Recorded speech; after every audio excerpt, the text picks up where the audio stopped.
Igbo ndị ọma na-ege ntị ụtụtụ ọma nọ anyị na-ekele unu nke onye chiri ya zere anyị na-anabata unu n'ụzọ pụrụ iche na BBC News Igbo na Facebook anyị ebe a anyị na unu na-anọ enwe mkparịta ụka kwamgbe iji tụlee ma takọrịta isi ọnụ gbasara etu ọnọdụ siri gbatakwuru ọkachasị n'ala Igbo tata dịka unu si malụ n'ọdịnso a ihe na-ahịa n'elu n'ala bụ mwakpo ụfọdụ ndị oji egbe mere n'Owerri ha wakporo isi ụlọọrụ ndị uwe ojii nakwa ụlọ mkpọrọ dị n'Owerri ma tọhapụ ọtụtụ ndị mkpọrọ. Nke a na-eme n'abalị fotere ụbọchị Mọnde, ya bụ ụnyaahụ, n'ime abalị ụbọchị ụka bụ ụbọchị Ista na Mọnde ka nke a na-eme.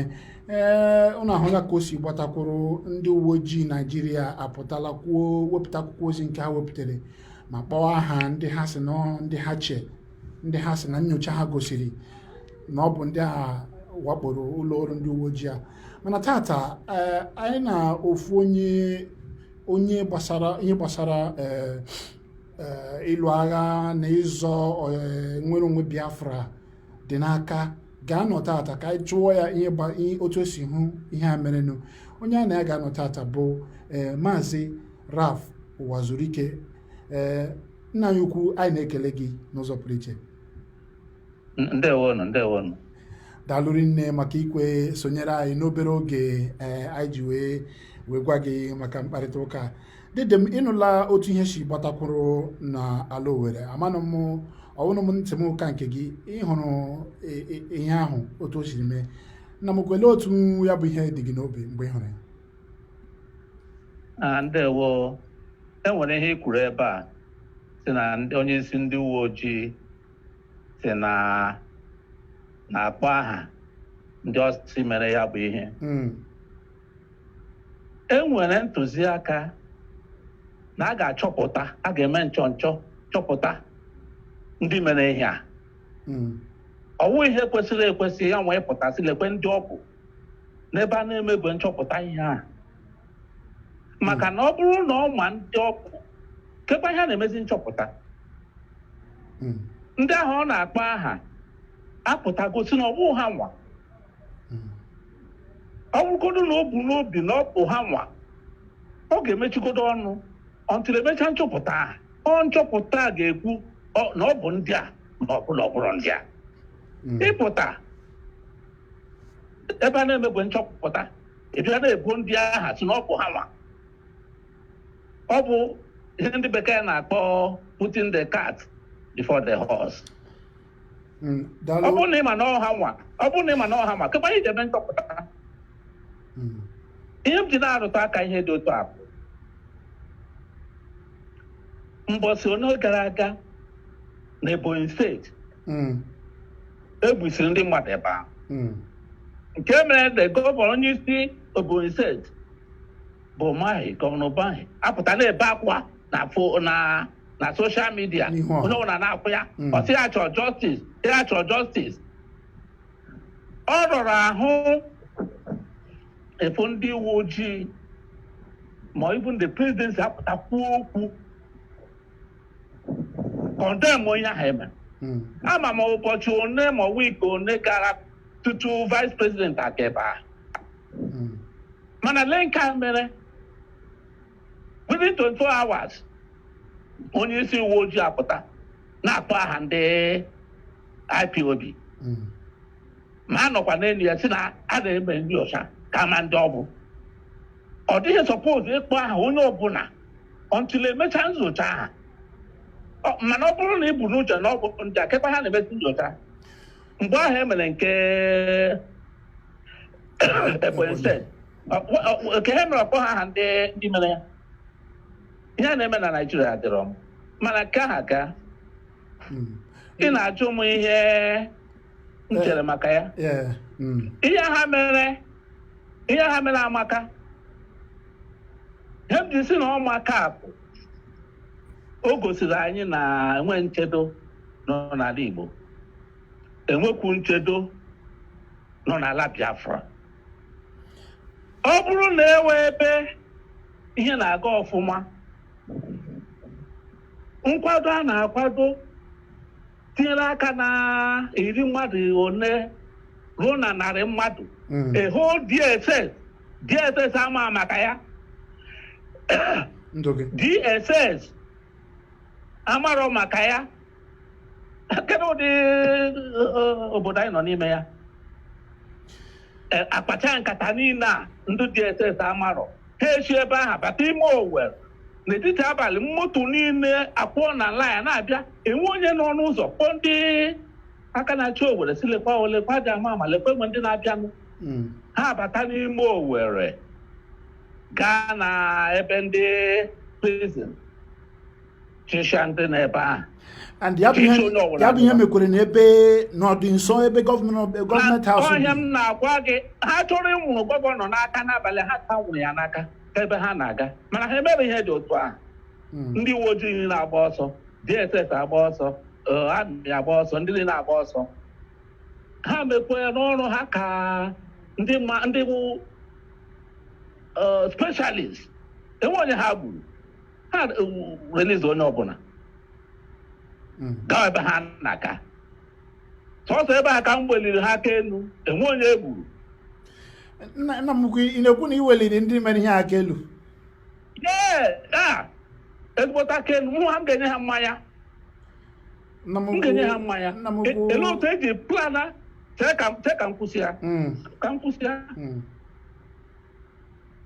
ihe na-eme na Nigeria anyị na-glorify incompetence ọ bụrụ na obodo ndị ebe m gụrụ akwụkwọ by now the IG they suppose resign Isheba Hapo the Director General of DSS is supposed Isheba Hapo amaghị ha na-eme they incompetent kenyi na-ekwu ihe a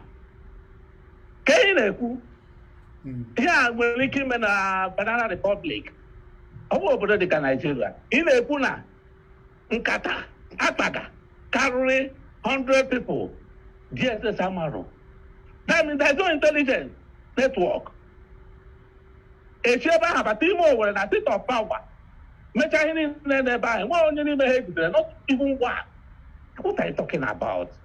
Esi na m mmanya ha mmanya m ga-enye ha mmanya ị ma na before this time m na-ekwubu na enweghị security problem na South East mana ihe a ka abịa zi m ịchọta ụmụ ka ha ziri ya si na ihe m na-ekwu enwere isi mana nna anyị tupu nke Owerri eme n'ọdị nso a ịmana na a na-awakpo ndị uwe ojii maọbụ ndị amị maọbụ o meela ya ugboro o meela na Anambra ugboro o mekwela na ụfọdụ ebe n'Imo steeti o mere n'Obowo o mere na mba anọ awakpo ụlọ ọrụ ndị uwe ojii egbuo ndị uwe ojii anara ha egbe na Anambra steeti enwekwara onye uwe ojii akpọga mmadụ n'ụlọ ikpe awakpo ndị ahụ nara ha egbe ihe ndị a na-eme na obere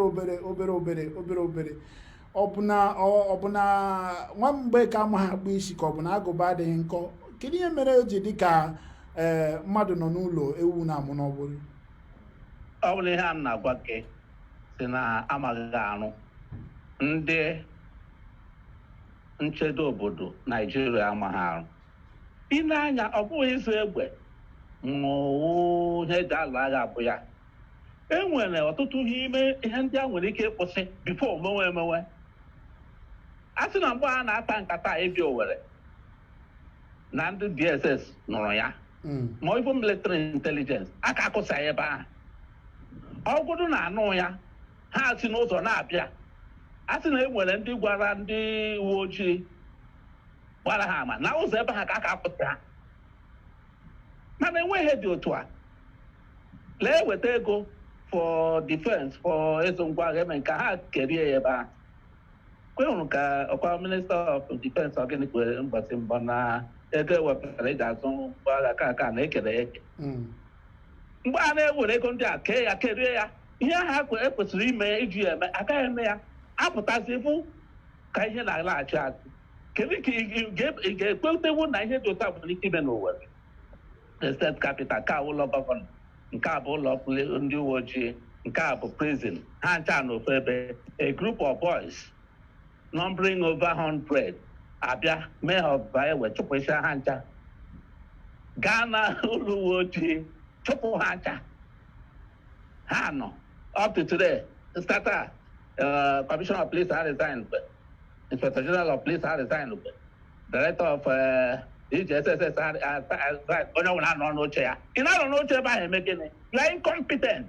You should leave that place. Ugbu anyị na-agwa anyị OIPOB. When you have not even investigated, you have not concluded your investigation, you know apportion blame. Why did you set up the investigation in the first place? Ha sụrụ oyibo si na nọọ ihe a na-akpọ preliminary investigation, ya bụ na mmalite nyocha ha mere na ọ ya gosiri ya. Ị na-ekwu na enweghị ihe ha ma ha na-eme? Enweghị ha ma ha na-eme. A sị na ha ma ihe ha na-eme, ma na ha mata n'ụba ha na-abụ ụzọ ha. A sị na ha ma ihe ha na-eme, ndị uwe ojii akwesịghị ịgba ọsọ ụdị ọsọ ha gbara.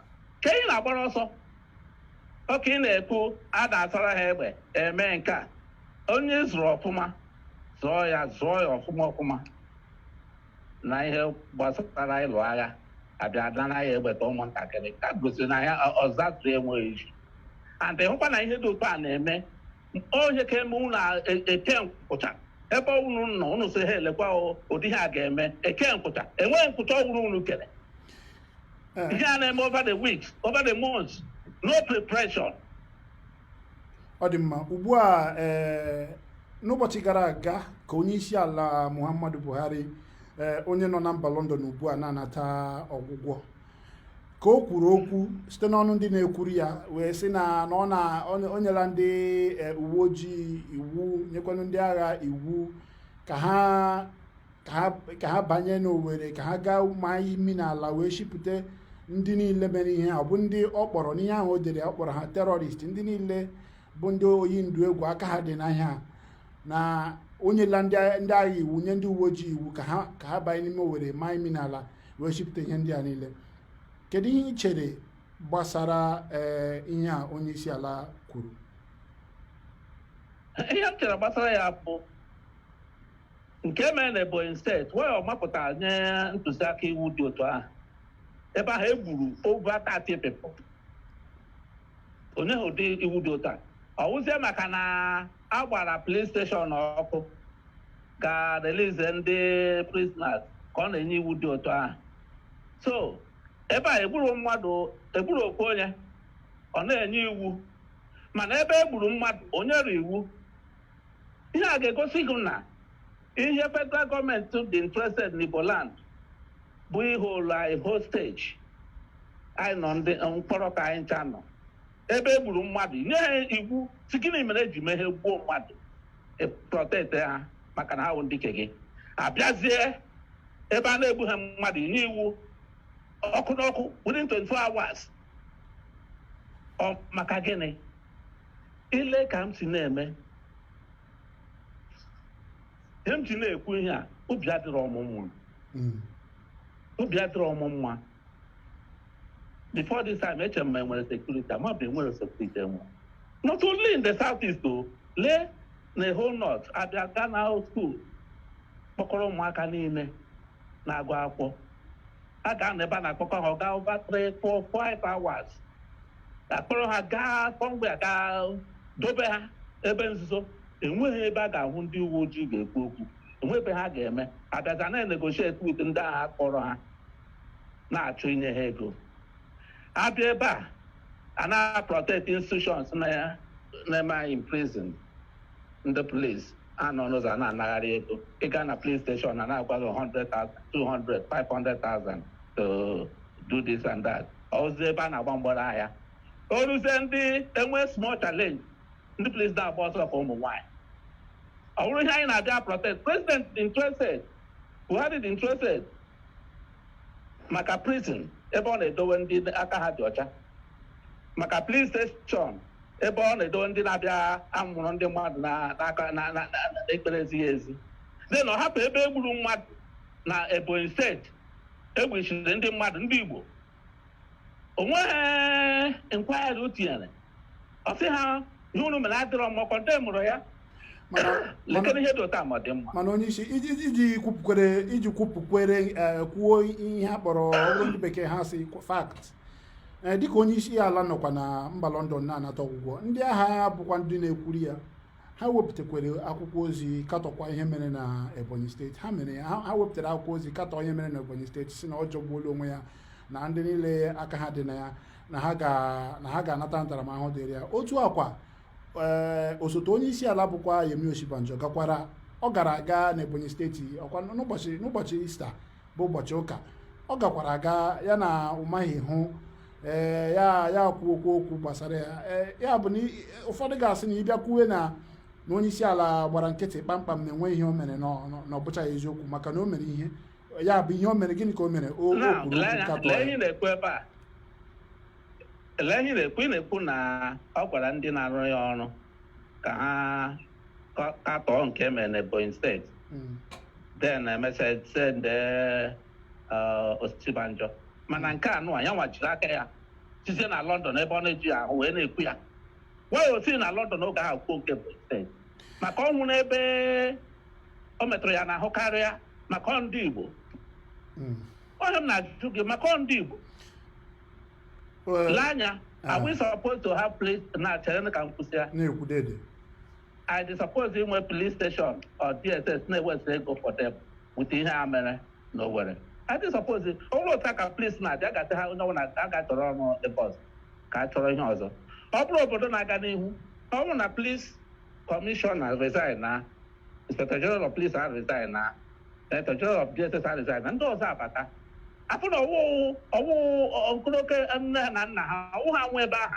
mana Naijiria onye ọbụla nọrọ nga ọ nọ lee ihe Buhari na-eme brida ọ nọ na London medical check-up hospital how many heads of state presidents all over the world ka ị na-ahụ na-aga na nda country every day na-aga na treatment a na-anaghị na Nigeria ya bụ ihe adịghị mma because onye nọ n'isi na-eme ihe ọjọọ ndị ọzọ onye ọbụla nọrọ ebe ọ nọ sị gịnị ka onye a na-eme ọ bụrụ ya because onye nwa na-akụnye mkpụrụ ọjọọ ahụ every day ọgawa London ị na treatment anyị onwe anyị na-atịakwa na Nigeria nọ n'ebe a na-anwụ anyị abụrụ mmadụ ya ọwụ onye isi ala ọ dịwa ga na London onye ọbụla nwere ike ego ịga London instead of ya nwe nọ na Nigeria rụọ hospital dị mma mee ya equip ọ gaghị eme ya ya dị nke eweta taxpayers money ga ebe a na-akwụkwọ onwe ọ dị mma let's face the fact hapụrụ ihe a na-akọghị eri ọ na ka obodo adịghị mma ka ụmụaka ji na-eburu egbe maka adị na-ekwu ekwugide ikpe enweghị na nga nche ụgbaka eburu egbe I won't blame them iblame nkata ha ga enwe reasons why they're doing it. Ọ dị mma ndị Igbo na-atụ n'ilu si na nkịta mụrụ asaa amụka mana ọzọ amụzina ịgazi n'ihu maka na enweghị obodo ọbụla ọgbaghara dị na ya ọganihu na-adị udo na-adị maka na enweghị onye ga-anụcha na a na-emetigbu ụzọ gboo n'otu obodo ya sị ka ọ bịawa obodo ahụ ịzụ ahịa maọbụ ka ọ bịawa obodo ahụ ịrụ ọrụ ihe na-akọwa wee bụrụ na ọgbaghara niile a na-eme n'ala Igbo na-ebute ihe isi ike na-ebute ndakpọ akụ na ụba kedụzi ihe a ga-eme otu ihe ikwulo na onye kedu isi ihe a ga-eme ka ọ kwụsị ya bụ ịgazi n'ihu na-abịa ịbịa lewezi anya bịa tawa ụta ihe onye isi ala mere mgbe e mere nke a na nke ọ na-eme na ịgakwanụ n'ihu anyị ga-afanyizi aka n'ụkwụ na-ekwu na ya enwe ha nchekwa onye ọbụla nọrọzie lewe anya ka gịnị ka iche bụ ihe a ga-eme iji gaa n'ihu ka o wee ka mma ihe a ga-eme bụ justice for everybody enwe ha na justice ihe niile a na-eme na ịna-anya ndị Boko Haram and oke hapụ Boko Haram ijide ha ọkwa the same president ga-apụta sị the train ha put in the army put ha na police but igide ndị ọzọ igbere ha ga tie n'ụlọ nga ndị ahụ ị na-atụ retrain etie na amị tie na police ọkwa mmadụ mụrụ ha ndị ahụ ị kpọrọkwa ga tie na prison ọkwa mmadụ mụrụ ha injustice brings evil ị na-achọ ka esi akwụsị ya to bring in justice ịfụ ihe a na-eme achọghị m ịga kwuo gụwa ma the whole service chiefs ndị Fulani n'uche gị gịnị ka justice ahụ amaghị ha na-arụ justice ime ihe dịka ụzọ o kwesịrị iji wee dị ọya justice mgbe ị ga-aga were the whole service chiefs kpọnye n'aka dị na-ama ojiri ya ha rụtara ka ewere ya lee this inspector general of police na ọ rụchara titanio ya He said he will another new person there. I got put all your hair off another 3 months. When we know he doesn't know what he's doing. Learn and a preliminary investigation.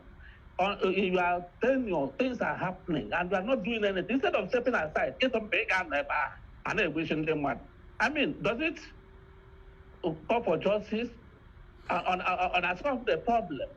We have to find a way of solving the problem by doing the right thing. That is justice.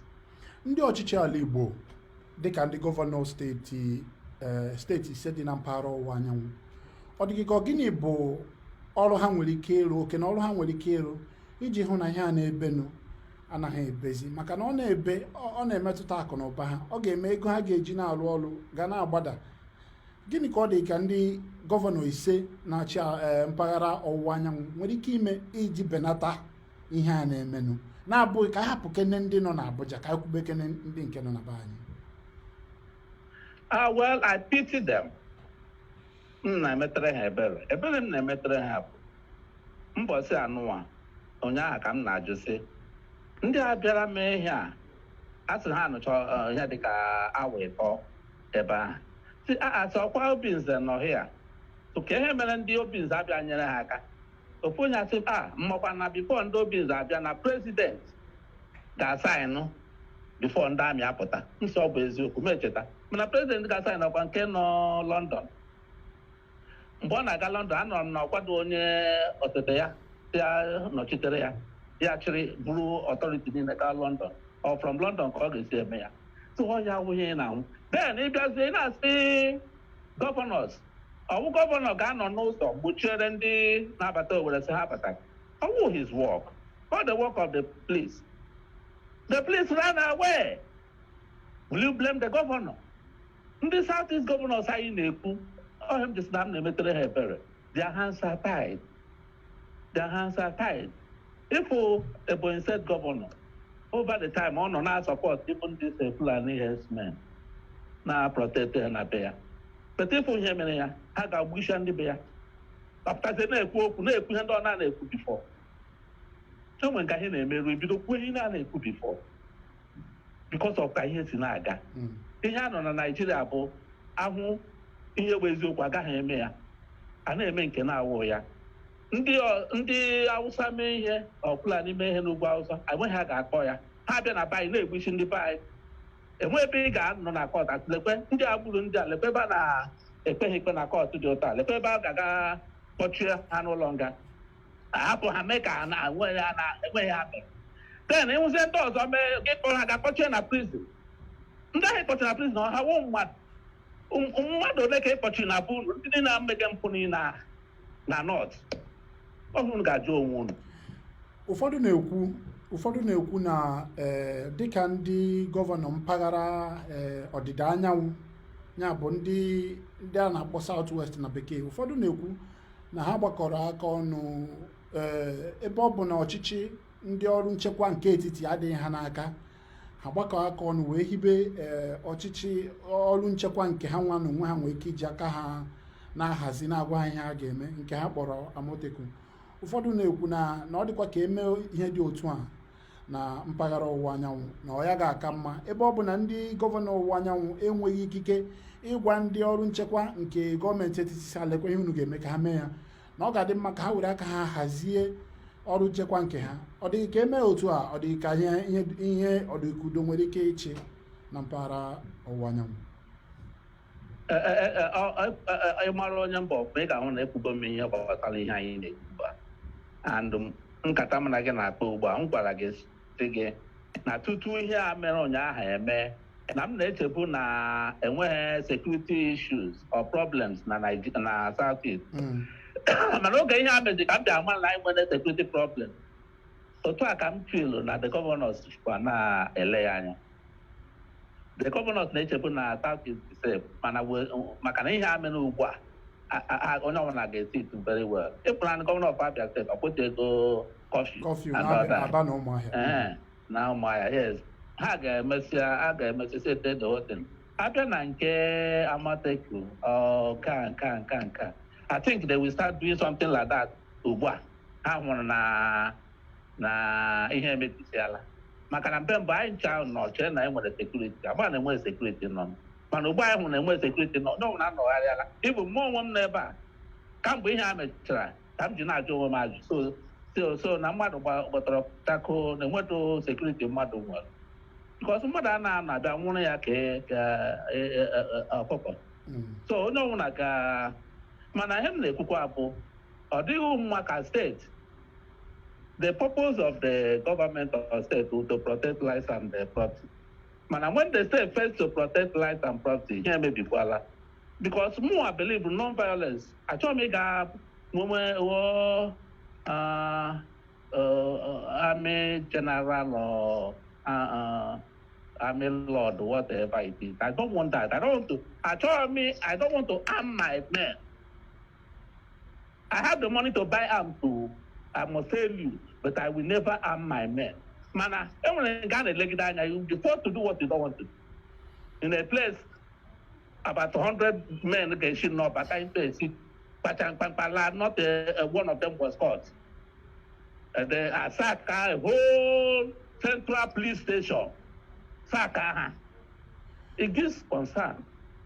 Ọ dị mma dịka anyị ga-eji nwayọọ na-achịkọta ime na-ekwu okwu na-ekwu na ugbu a ka o doro ka anya komkom hoo ha na enwezighị ezi nchekwa na mpaghara ọwụwa anyanwụ mana a sịkwa dịka ịbụ onye na-azọ nwere onwe Biafra otu onye ọzọkwa na-azọ nwere onwe Biafra bụ onye isi IPOB a na-ebo na ha mere ihe a bụ Nnamdi Kanu ọ na-ekwukwe kemgbe na enweghị nchekwa na mpaghara ọwụwa anyanwụ dịka ị na-ekwu na ugbu a na ka agụnwa na ka ọ na-edoga anya mana ya nwa ị na-egekwe ntị n'ihe ụfọdụ ihe ọ na-ekwu ọ na-ekwukwe ya ahụ ha nke mere o ji wee sị na ha mere o ji wee kepụta otu ahụ ọ kpọrọ ESN ka ha na-echekwa ọwụwa anyanwụ ya bụ na ugbu a ị na-eche na o nwere ike ya bụ na nwa amadi a na ihe ahụ mere dabara adaba ọhịa m na-agwa gị m gwara ka ebe a sị na tutu ihe eme na m chere na m dị right isi na Southeast enweghị ihe dịka security problem n'ebe a mana ugbu ahụgwọ m na mụ dị wrong ya nwa dị right because ugbu a ka m na-achọpụta na enweghị new security arrangement in place maybe ọ kara m fụ nke aha mụ afụrụ ya that way ọ ihe a meziri ka m ji maa na ọ bụ eziokwu so onye ọbụla ga-abazi n'ụlọ ugbu a leba ihe anya mara ka e ga-esi mee ihe na South East onye a na-agwa nwoke na ya pụọ n'anwụ na-agwa mkpasị ya pụọ n'anwụ so onye a na-echekwa na-eche onwe ya mana ihe m na-ekwu okwu ndị ọwụ oke n'ọrụ ha ilekọta ihe gbasara nchebe obodo ị ga-ama ihe ị na-arụ chi ebe ahụ pụọ leave the place.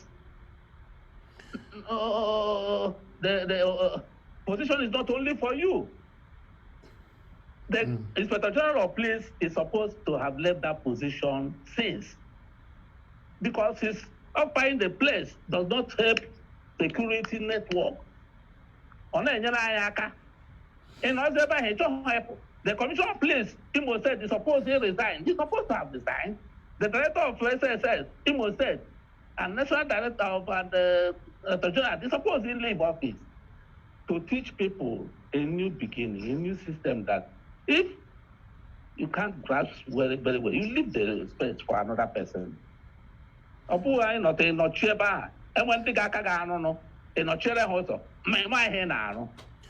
Ọ dị mma ka anyị wee pịakọtazie ya ndị a na-akpọ unknown gọọmenti ọ bụrụ na ị nọ na soshal midia ọ bụkwa na ị na-anụ ị ga na-ahụ ihe mkpamkpa a na-akpa a na-ekpọ unknown gọọmenti ụfọdụ na-ekwu ha na-asị na ha na-eto unknown gọọmenti ndị okenye na-ekwukwe na okenye anakwa ha anọ n'ụlọ ewu na-amụ n'ọbụ ọ bụrụ na ndị unknown gọọmenti a na-ege gị ntị ugbu a gịnị ka ị ga-agwa ha ma ọ bụrụ na ha ga-egere gị okwu nke a bụ ajụjụ nke mbụ m chọrọ then ajụjụ nke ịbụọ m chọziri ịjụ gị ka anyị wee chịkọta abụ enwere ihe ị nwere ike ma ndụmọdụ maọbụ okwu ị ga-agwa Maazị Nnamdi Kanu gbasara okwu ọ na-adị ekwube na soshal midia nke ụfọdụ na-eche na ọ ya na-akpalite ajalite ndị a na-akpata ọgbaghara ka ha gaa n'ihu na-akpata ọgbaghara dịka ụfọdụ si ekwu maka na okwu mgbe ụfọdụ ọ dịka okwu ya ọ na-akpalite iwe na-ajalite ndị mmadụ.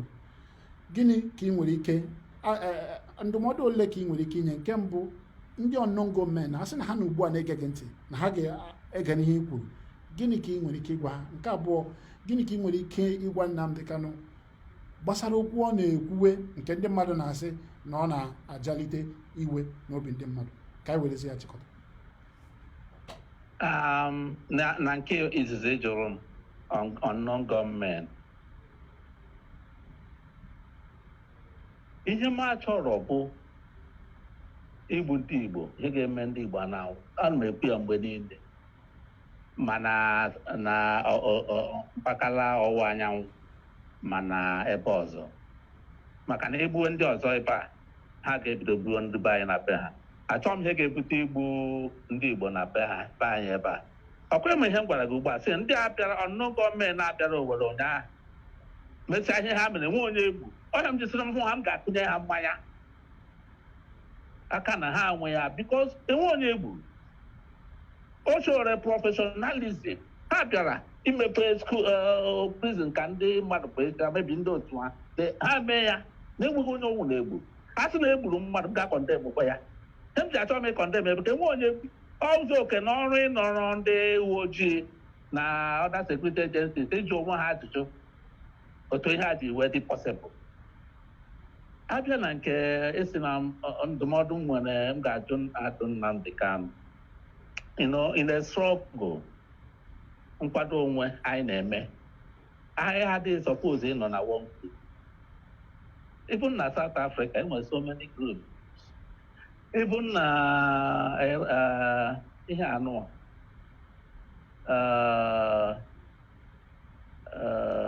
even na India, ebe niile a na-anụ na one group. Grupu nke ya, ọ sị na ekwugidere ya okwu ike ikwu okwu abụ ya na ihe na iti a na-ege ntị bụ force. Ọ kwa na eziokwu. And ihe ahụ ọ na-eme na-enyere ya aka. Ọ bụ na America ma London ka ọ nọ, but ụmụaka na-agere ya ntị. Ọkwasị na asị na ha nwa mere ya, but o nwere ike onwe ike mobilize ime ihe dị otu ahụ.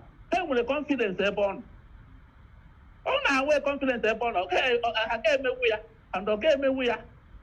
Ihe ahụ ọ na-eme na-eji nja ndị otu ya help him, ọ na-enyere ya aka. Nwaanyị ga-ejisi ya kwụsị ya maka ọ na-enyere ya aka. Nwere ike ịnọtụ hundreds of boys. Ihe ahụ ọ na-enyere ala Igbo aka.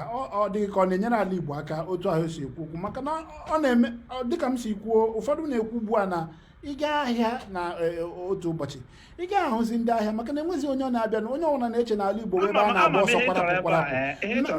Ajụjụ ka m na-ajụ bụ, anyị ncha niile ihe onye ọbụla chọrọ bụ ọdịmma ndị Igbo. Dịka anyị si ekwu, kedu ka a ga-eme ka ọkara ndị Igbo mma? Maka na obibi aghara taa, enweghị onye Igbo ọ dịrị mma. Ọ ya ka m gwa gị, ị na-anya ama m ihe ị na-ajụ m. Ihe ahụ ị na-ajụ m enwere ike ga-enweta ya. O teela m kọndem akọndem na Nnamdi Kanu, kọndem IPOB, kọndem the system of violence and all that. Mana enwere ihe ndị ga na-akwụ efo at times gị taking a shift your position. Ihe mere na Ebonyi set mbọchị gara aga, mana ọ ga-emewu ihe anyị na-anụ na-emebu na North before epụta ebe n'ala Igbo, more organized murder of people, egwucha ndị mmadụ. Ihe a ametụghị mbụ, ama m na ụdị ha ga-emewu. Kamgbe ihe a mere, anọrọ m n'ọdụ sị lekwa na onye ọwa na-ekwu, achọrọ m ka ịghọta ebe m na-aga. Maka na ihe a mere na Ebonyi steeti, ama m na ọ ga-emewu n'ala Igbo, ebe na o mere n'ihu anyị. Tụọ ụdị ihe ndị ga-akwụsị ọkwa otu a mba ọkwa otu a ka makwa ebe nke ọzọ. Maka na ụdị ihe oge ebe ya ka nye ụmụntakịrị enwe ihe mere echi nke ka ya eme. That is why I chose to be condemn onye ọbụla. Ama m ịchọga ka m bịazi nke a, mmakwu ihe ahụ ịchọrọ ka m kwuo, mmakwu ya maka na asị enwere ị na-agba afa ile otu ga-esi mara ihe m chọrọ ka m kwuo dede. No, ihe m na-agwa gị nwaanyị nkịta na-ata anụ emeka esi mee ya ata anụ. ọhịa m na-agwa gị maka na ụdị ihe a na-eme gị laba anya gachaa echiche si ihe a na-emezi otu a mba olee otu esi si outside ma ọ naghị ụmụaka mere ịbata ebe a n'Owerri ụmụaka ọ kụzigoro anyị maka ịnọrọ mgbe ị na-arahụ ụra n'etiti abalị si na inwere sekuriti outside mana ihe abịa na gosi na enweghị sekuriti nọ ịfụ na ihe dị otu a na-eme mmadụ change position automatically ịghọta ihe m na-ekwu ihe na-akpata ihe okwu na-akpata okwu ọwụ na ihe na-agazi ọfụma ị ga-anọ si ọ dị mma ka udo nọrọ mana ndị nọ n'isi a na-achọ udo a na-eme decorating n'obodo ọ na-awa eweta ego for defense nke eji azụ ngwa agha people eke ya then ndị bandits wụdị ndị nwe obodo ka ihe chọrọ ọnwụ na gọọmenti cannot continue let them hand over to the bandits ama na ọ bandits na-achịzi obodo onye ọbụla anọ ọzọ ma na ndị na-achị obodo gba bandits enwe onye m na-akọndem. Ọ dị mma anyị ga-achịkọtawazi ebe a maka na ikwuola otu obi gị dị mana ekwukwa elu ekwu ala ndị Igbo tụrụ n'ilu si udo ka mma na ụtọ ka tọwara wee tọta ihe maka na enweghị ihe mgbaghachi enweghị ihe ji eme ọgbaghara enweghị ihe ọbụla ọ ga-ewetara onye ukwu na onye nta maka ndị na-esonyere anyị na BBC News Igbo onye anyị na ya nọrọ tata bụ Maazị Rafo Gwazurike bụ onye ọnụ na-eru n'okwu ma abịa na ihe gbasara ịzọ nwere onwe Biafra o so na ndị isi ọ ya bụ onye isi Masọbụ bụrụkwa onye isi otu ọzọkwa ha sokwa na ndị bidoro otu ọhụrụ nke a kpọrọ Biafra de facto gọọmenti maazị amam unu onweela okwu amam na otu anyị nweela okwu ha kwuru gbasara ihe mere n'Owerri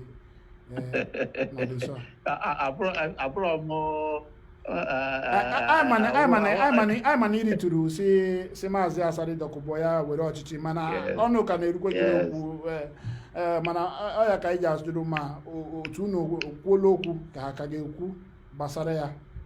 Eche m na atarị ka ị ga-ajụ n'ajụjụ dị ụta ọmụ a ga-ekwuchitara ya ọnụ ya. Ọ dị mma anyị na-achọkwa inweta ya n'oge na-adịghị anya anyị ga-enweta. Anyị na-ekele gị maka isonyere anyị na BBC News Igbo n'ụbọchị taa.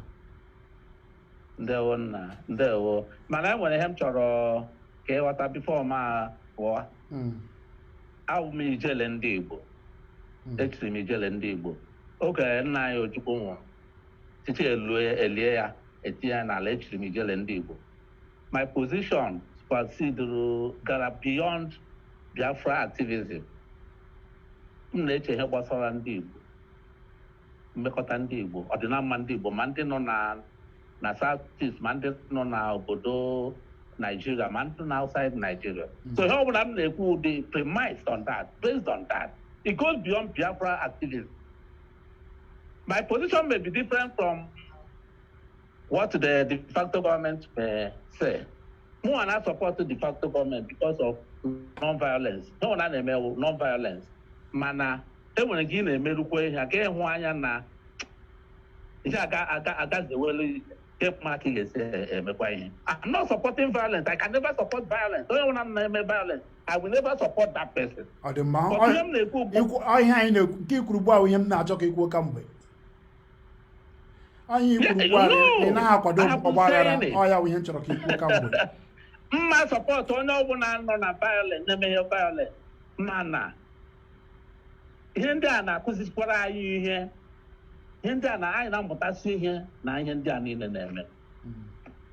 Ọ dị mma maka oge gị a kpọrọ gị n'obere oge gị kwerekwe n'obere oge ahụ ka anyị na gị nwee mkparịta ụka daalụrị nne ọ ga-adịrị gị mma dịka ị kwuru Igbo ndị ọma dịka nna ya ukwu bụ Rafo Gwazurike kwuru na ọ naghị akwado ọgbaghara na n'agbanyeghị na enwe ka gị na nkịta ga-esi gwa egwu enwe otu ị ga-esi mee ya nkịta ahụ taa ga-arụ mana nkịta ịta arụ awụ ya kacha mma ọgbaghara enweghị eji ya ga-eme ọgbaghara dị n'ala Igbo ugbu a ahịa ahụ eji mara ndị Igbo ahịa ga na-azụzi ya ndị a na-azụ ahịa ha ga na-abịazi a ga-eji nwayọọ dịka ndị Igbo si atụ n'ilu n'ụkwụ ka eji achọ ihe dabara na mmiri n'ụbọchị taata anyị na-atụ anya dịka isi weta ozi na osote onye isi ala bụ Yemi Osibanjo na ọ ga-abịa n'Owerri ịbịa were anya ya hụrụ ihe mere ebe ahụ.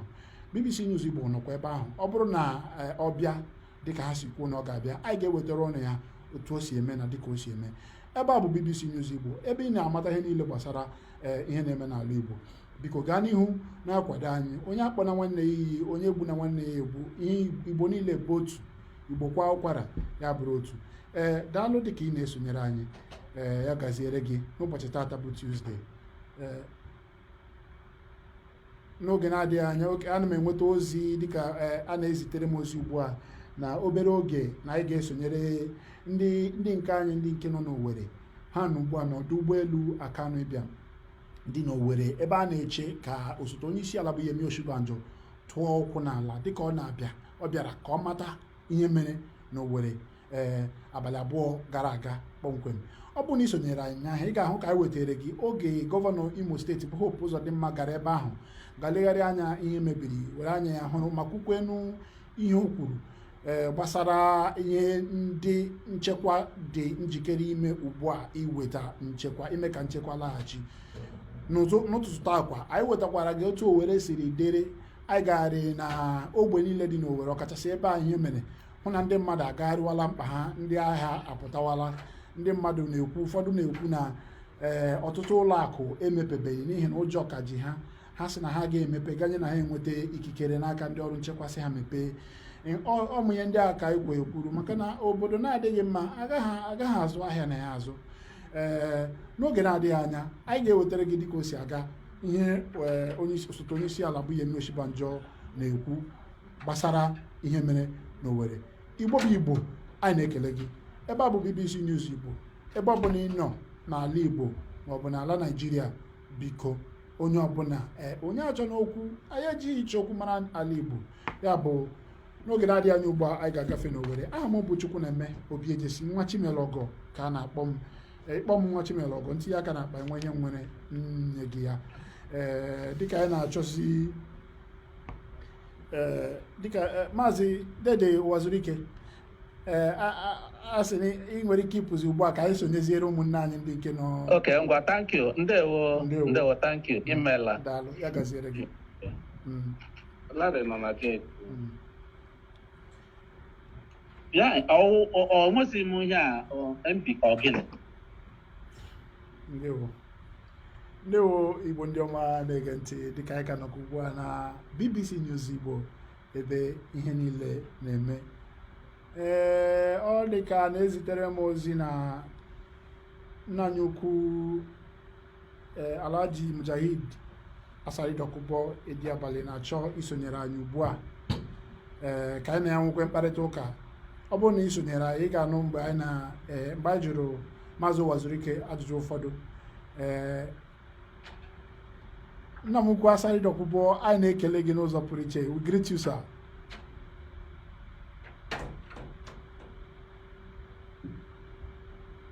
I don't know. Good afternoon, sir.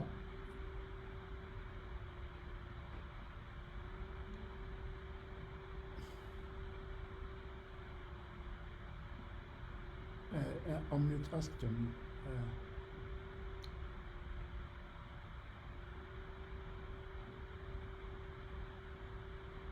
Ọ pụkwala ugbu a ọ batakwala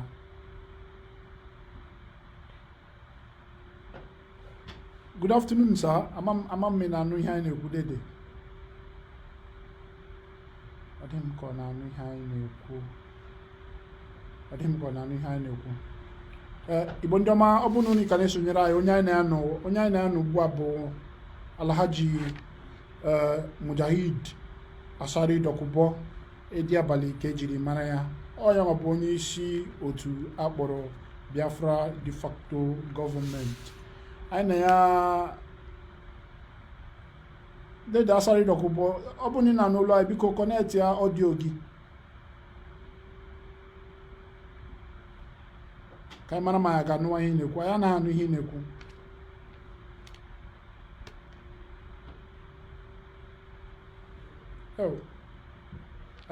anyị na-ahụ gị ọfụma onyonyo gị dị clear vidio gị dị clear mana ya na-anụ ihe ị na-ekwu cha cha cha cha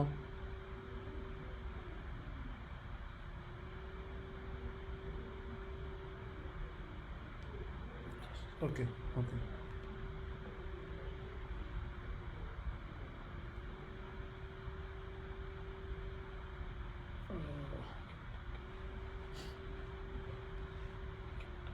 ọ dị mma ụmụnne m ndị Igbo ndị na-esonyere anyị na Maazị Alhaji Mujahid Asari Dokubo ugbu a ama mma ọ kọnektiala ọdio ya ọnụwala ihe anyị na-ekwu ọ ka na sai connecting to audio ya bụ biko agalebe ọbụla ka anyị na ya ga-anọrị ka ọ gwakwa anyị ihe ọkachasị ihe anyị na-akpa bụ ọkachasị etu ndị uwe ojii Naijiria si wee kwuo na ndị mere ihe a ndị kpara kpamkpa n'Owerri bụ ndị otu na-azọ nwere onwe Biafra nke akpọrọ IPOB. Cheta na gọọmenti Naijiria machiri ya bụ otu ma kwuo na ya bụ otu bụ ọkpọrọ ha otu ndị na-eyi egwu dịka gọọmenti Naijiria si wee kwuo.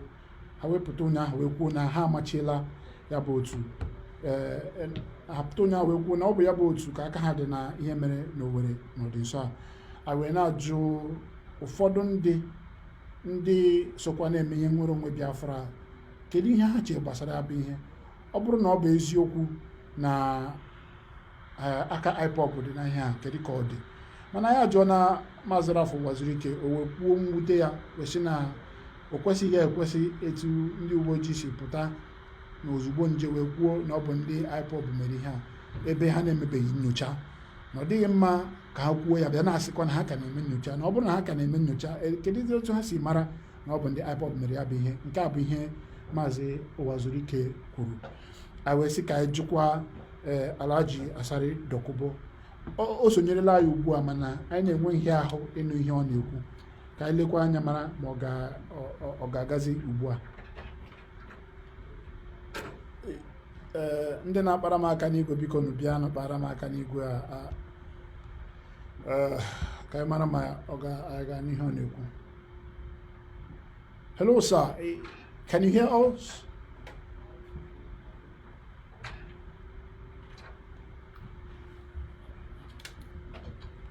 Ọ na-anụ ihe anyị na-ekwu, anyị anakwana anụ ihe nwa na-ekwu.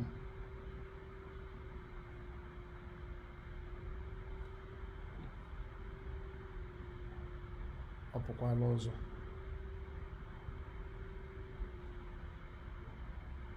Igbo ndị ọma biko iwu na-adịla ọkụ. Ụnụ mana ihe a bụ ihe teknụzụ onwe ka eji eso ya.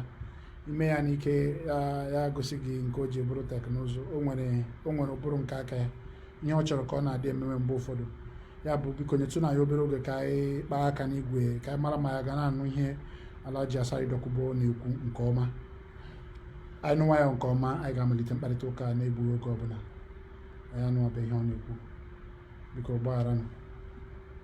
Dịka anyị ka na-aga n'iru, anyị gwara gị na mkparịta ụka nke anyị nwepụrụ ugbu a n'oge gara aga bụ nke anyị na Rafu Wazirike. Ugbu a anyị na Asari Dokubo na-anọ, mana oge na-adịghị anya o deela ihe ebe a dee no sound. Gịnị mere? Ka anyị mara ihe anyị ga-eme ya.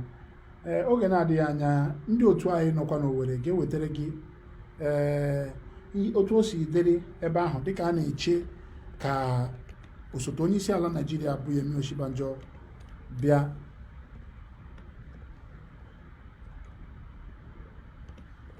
gbaa ụkwụ n'Owerri ka ọ mara etu ihe si gbatakwuru. Ya bụ ozugbo ngwa ngwa ọ gbara ụkwụ n'Owerri dịka anyị nọ na Akanu Ibiam ọdụ ụgbọelu dị ebe ahụ na-eche ya, ọ bịa ozugbo anyị ga-agafe n'Owerri. Mana dịka anyị na-eche ịgafe n'Owerri ka anyị na Alhaji Asari Dokubo kparịtakwa nkata ọzọ gbasara etu ọnọdụ si dịrị n'Owerri bụ ala ebe ha si na ala Biafra bụ ebe ya nwa bụ soro bụrụ onye isi. Cheta n'otu Alhaji Dokubo bụ onye isi ya bụ otu ha kpọrọ Biafran de facto government. Connecting to audio ọmakiana good ama ọ dịka ọ ga na-anụ isi anyị na-ekwu ugbu a. Alhaji na-anụ ihe anyị na-ekwu. Yes, I'm hearing you now. Yeah, but this thing is not showing. Oh, maybe you now have to on your you have to put on your video, because we were seeing you the other time but we couldn't hear. Now that we can hear you, we can't see you any longer.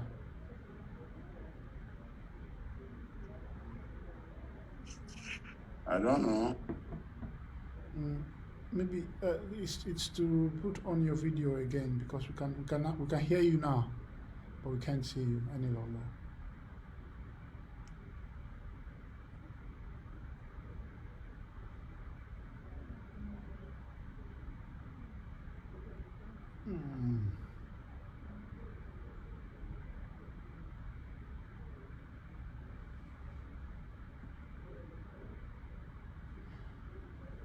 Oh.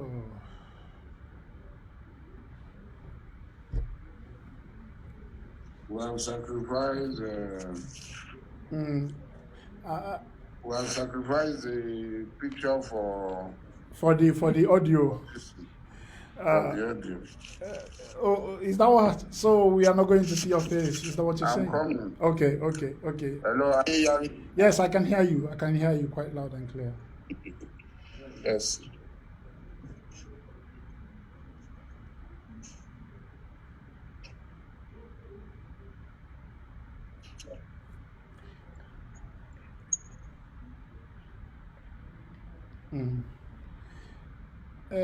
Alaji, we are on air already. We just finished an interview with Mr. Rafu Wazurike, so we're just waiting to connect to you. So I don't know. Perhaps while you work on it, maybe we could just go on. Without the video, if you can. Yeah. Without the video, I think we can go on. No problem. Let's go on. Thank you very much, sir. Thank you very much. We are discussing the recent events, where on Easter Sunday, where some people attacked the police headquarters and the prisons there, freed a lot of inmates, and touched some of the places. So we thought to hear from you, especially now that the police have said categorically that their preliminary investigations showed that IPOB and ESN were responsible for that attack. What do you think of that, sir? For me, it's a very big disgrace on the Nigerian state. It shows decay of all the institutions under General Muhammad Buhari. You see, when you dig a pit for somebody, you will, at the end of the day, most times you fall into that pit. They dug a pit for Goodluck, and they are falling into it. Muhammad Buhari, they boasted, they touted, they did all sorts of things in general. He's going to stop Boko Haram in 1 second. He's going to do this now. We have Nigeria is faced with myriads of problems. The problem has become octopus. It has multiplied. And everybody is in this problem now. Everywhere in the country, everywhere in this contraption called Nigeria, we have this problem. I cannot say IPOB had come to deny that they are the ones who attacked. IPOB and ESN are laying claims of attack. If they had come out to deny this attack for whatever reason, then we have to give them the benefit of doubt because they are denied. Why did they claim the other attacks and deny this particular one? So are there other groups unknown to the government that are operating other than IPOB and other groups? These are the issues that we have to look at. It's a systematic decay under Muhammad Buhari. When you allow your people to kill other people, to go into the land of other people, to rape them, to maim them, to destroy their crops, and to kill them. These is the consequences of what had gone. Alaji, it would sound like you are in support. The way you are talking now, it sounds like you support the recent happenings. Is that the case? I am not in support of it. I can never support it because the vast majority of the people that will be killed there will be our fellow Biafrans, will be Igbo people. We cannot be carrying out attack in our land to the detriment of our people when there is no corresponding attack in other place. The Fulanis in our farms are in our land. They are not doing it in Sokoto or Kano or Zapara. It's in our farm at Okigwe, at Olu, at Ohazara, that they are carrying out this activity. They are not carrying it out in Kano.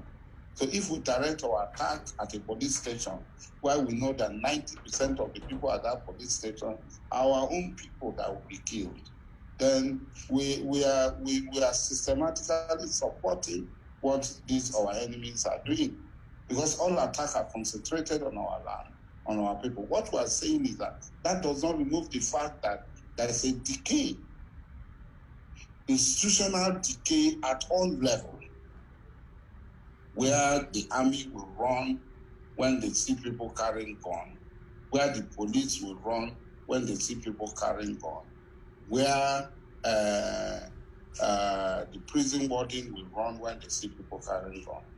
That shows so much disaffection within the system. There's a total collapse of institutions. All institutions have collapsed under General Muhammad Buhari. That is the truth of the matter. I am an avowed enemy of IPOB and Eastern, because whatever is their approach is not going to get us Biafra. Whatever is their approach, for me, they are working for the government of the Nigerian state. Having said that, ESN and IPOB had been claiming responsibility for smaller attacks for purposes of propaganda and show, publicity. For purposes of propaganda, show, and publicity. Now, they carried out they pulled the biggest attack. Why would they deny it if they are the people? The people say we are not the people who carried out this attack. So I cannot come and say they are, because that is not their footprints. Their footprints in other attacks, they have acknowledged it. If they say they are not, then the government should investigate deeper. They should not take a shortcut and say it is IPOB that carried that attack. They should not say so. They were not the people who asked IPOB to accept the attacks of previous attacks. Why did IPOB not carry this attack? This attack is the biggest attack that can ever take place. The state police headquarters was burned down.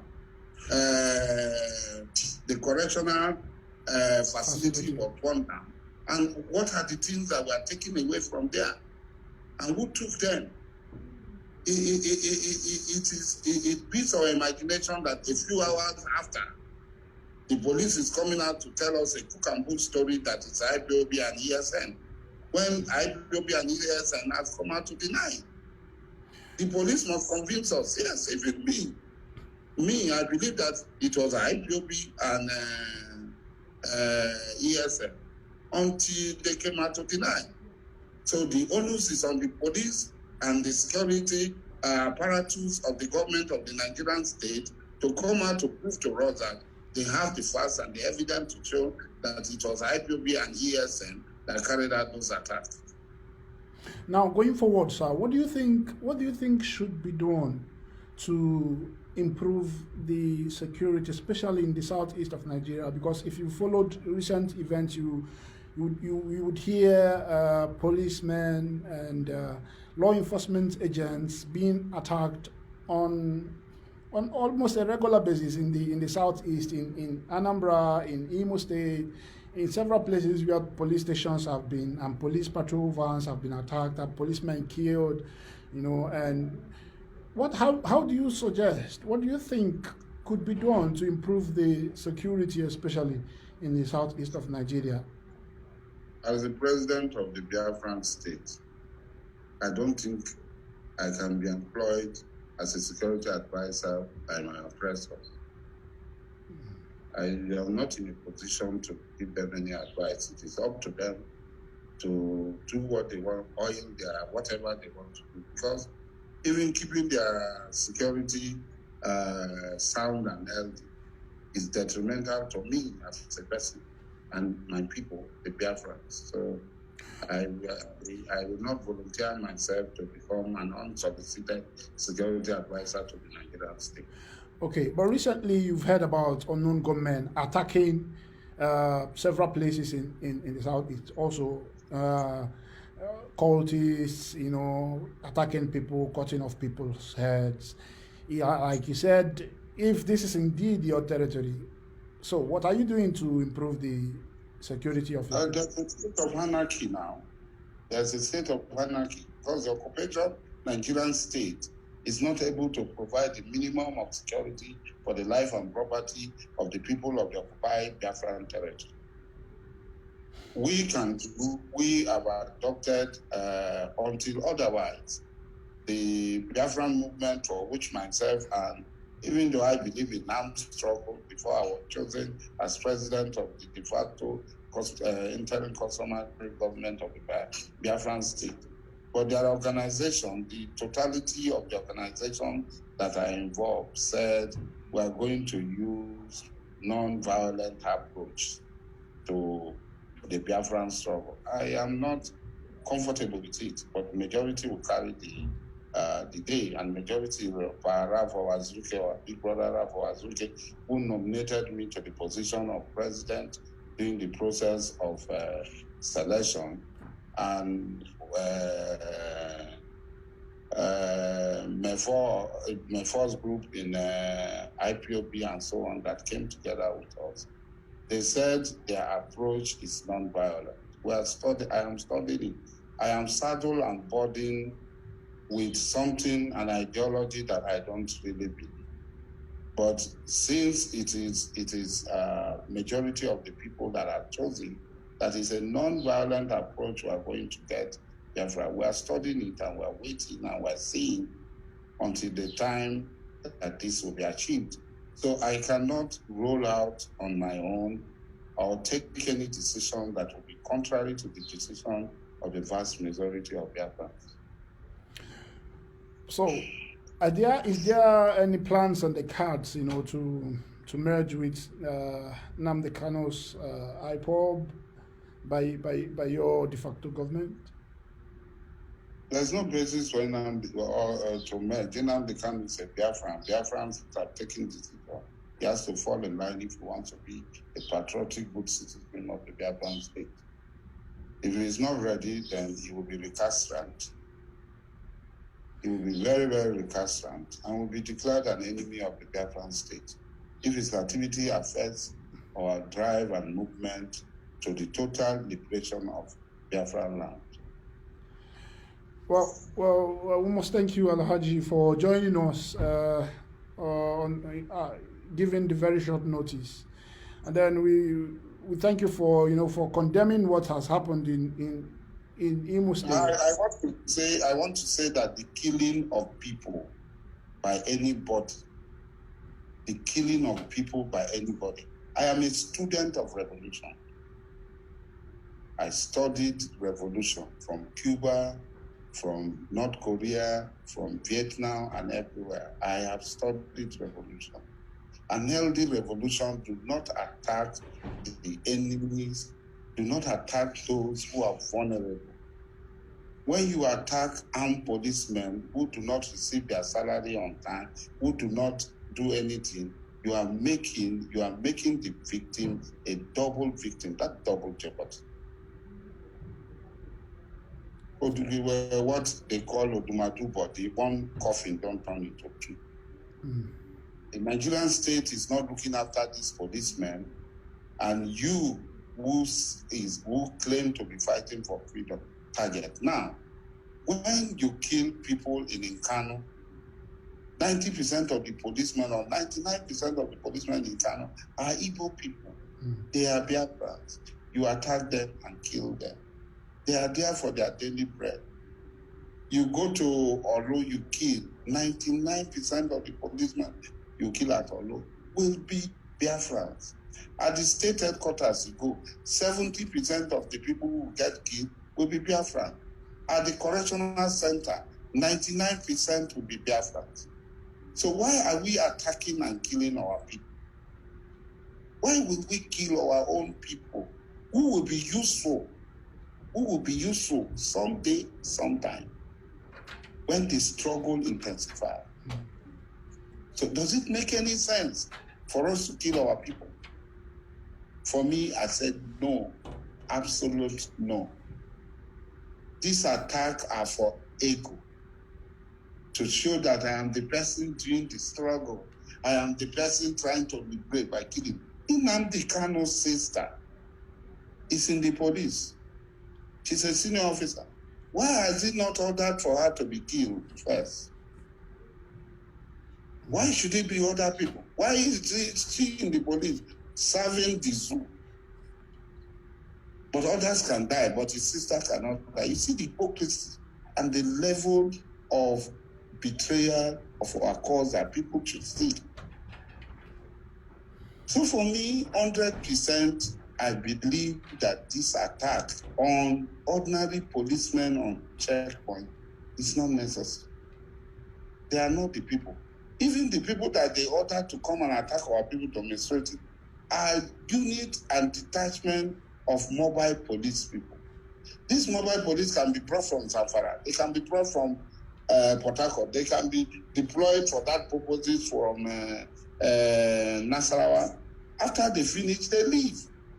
The local policemen are left, and these local policemen are not the people who carried out this attack on the people. So it is 100% condemned. It is just for ego. It is just for show. It is just for say, na me they do am. Na me they talk about Biafra. Because your brother had not been killed. Even Nnamdi Kanu is sincere. Let them kill his, if they know where his sister is, let them kill his sister first, who is a police officer. Then we will know that he is genuine and is serious about this thing. But any other thing is just for show and is of no use. But that, as I said before, that does not mean that the Nigerian state had been fair. Extrajudicial killing and on so on that took place at different places. And they cannot even defend and guarantee the security of their servicemen. They left their servicemen as sitting dog to be attacked. So there is total institutional collapse in Nigeria under General Muhammadu Buhari. Thank you very much. And it is thank you very much, Alhaji Dokubo. We thank you so much, especially one big takeaway we would be taking away, we want our audience to also be taken away from this interview is that there is no need walleying policemen as law enforcement agents in Igbo land, because if you claim you are fighting for Biafra, majority of the people you are killing and sisters and the killings are needless, like you said. And we also understand, like you said, that even though you may not agree with it, you are watching to see how you can push this Biafran struggle using the peaceful method, which like you have said, is not what you want, but then you have to go ahead with it because that's what the majority wants. And that's how a democracy should work. Thank you very much, sir, for joining us at such a short notice. Thank you very much. Bye-bye. Thank you.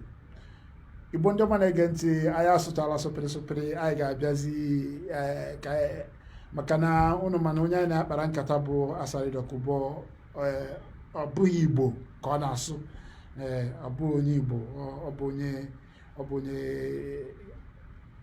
onye Rivers State, ọ na-asụ Igbo. Ya bụ anyị ga-abịazi bịa chịkọta ya ebe a dịka na mkparịta ụka anyị a. N'obere oge anyị chọrọ ka anyị nụ n'ọnụ Ebere Ekopara bụ nwanne anyị onye ọrụ BBC Igbo nọ na Owerri, ebe a na-eche ka osote onye isi ala Yemi Osibanjo gbaa ụkwụ dịka ọ bịara njem nleta, ọ na-aga ime njem nleta. Anyị na-achọ ka anyị na ya ka ọ kọrọ anyị otu ihe si gbatakwuru ugbu a, mana dịka anyị na-eche ka Ebere sonyere anyị, ama m na ntị gị akaghị nke m ịnụla ihe onye ukwu na onye nta kwuru. Ọgba aghara enweghị ihe eji eme. Ọtụtụ ndị uwe ojii na-arụ ọrụ n'ala Igbo eke ha abụọ maọbụ eke ha abụọ na ọkara n'ime ha bụcha ndị Igbo. Ndị Igbo onye bụrụ nwanne ya anaghị eko na o gburuola mmadụ, maka na onye na-awakpo na-egbu bụ nwanne gị. Ọ bụrụ na ige ntị, enwere akụkọ BBC News Igbo wetara gbasara nwatakịrị nwaanyị gbara afọ 22 bụ onye uwe ojii ka sonyere uwe ojii ọhụrụ. Nwatakịrị nwaanyị sonyere ndị uwe ojii na-erubeghị afọ 2 mana ndị a na-akpọ nnụ gọọmenti na-awakpo ha gbuo nwatakịrị nwaanyị a wee tinye nne ya n'ihe iru uju, n'ihe iti aka n'obi, n'ihe iti ikikere eze. Mgbe anyị gara n'ezinụlọ nwatakịrị nwaanyị a n'Enugu steeti, onye Igbo ka ọ bụ, nne ya wee na-ebe akwa arịrị na-emetụ n'obi, o wee bụrụ ihe mmadụ ibe ya tinyere ya n'ime ya. Onye a ka Asari Dokubo na-akọwa na ọ jọgburu onwe ya maka na ị gaghị ekwu na ị na-achọ ka obodo gị dị mma, o webụ na Igbo nwanne gị obodo adị mma. Ọ bụrụ otu ha ka o si eme dịka Asari Dokubo si kwuo. Anyị na-eche ka Ebere sonyere anyị, Ebere Kọpara bụ onye nọ na Dan Anyam Stadium n'Owerri, Akanu Ibiam airport dị n'Owerri, ebe a na-eche Sam Mbakwe airport dị n'Owerri, ebe a na-eche ka osote onye isi ala Yemi Osibanjo gbaa ụkwụ iji mata ihe mere n'Owerri n'ọdịnso a. Ndewo onye ọma na-ege anyị ntị na BBC News Igbo ka ị nọ, ebe ọ bụ na isi na-esonyere anyị na-awụnyere gị ukpe ekele. Amakwa na ị na-eme nke ọma ebe ahụ, amakwa na ị na-edebanye aha ndị Igbo na akwụkwọ ọma n'obodo ọbụla ị nọ, na-abụghị na nke ọjọọ, maka na ndị Igbo bụ ndị eji ihe ọma wee mara. Jisie ike gaa n'ihu na-esonyere anyị, biko na-ekesa akụkọ anyị, na-agụkwa n'akụkọ anyị, na-aga na bbcigbo.com, ebe ahụ ka ị ga na-enweta akụkọ niile na-eme na Naịjirịa etu o si eme na mgbe o ji eme. Daalụrị nne. Ya bụ ọfọkwa obere oge ugbu a ka anyị na-Ebere nwee mkparịta ụka ka ọ kọọla ya otu ihe si dị n'Owerri tupu anyị apịachitezie mgbasa ozi nke tata.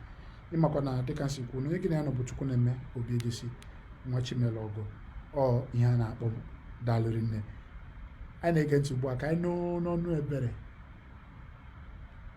Ama m Ebere ọ bịala? Ebere abịa ha, anyị enweghị ike ịnweta nwa Ebere ugbu a n'ekwentị. Ya bụ n'ebe a ka anyị ga-achịkọtazi ya. Ndị uwe gị onye sonyere anyị, biko kesaa akụkọ BBC News Igbo, ma ebe ọ bụla ị na-aga, ihe ọ bụla ị na-eme, bụrụkwa onye udo. Ya gaziere unu. Ndewo unu.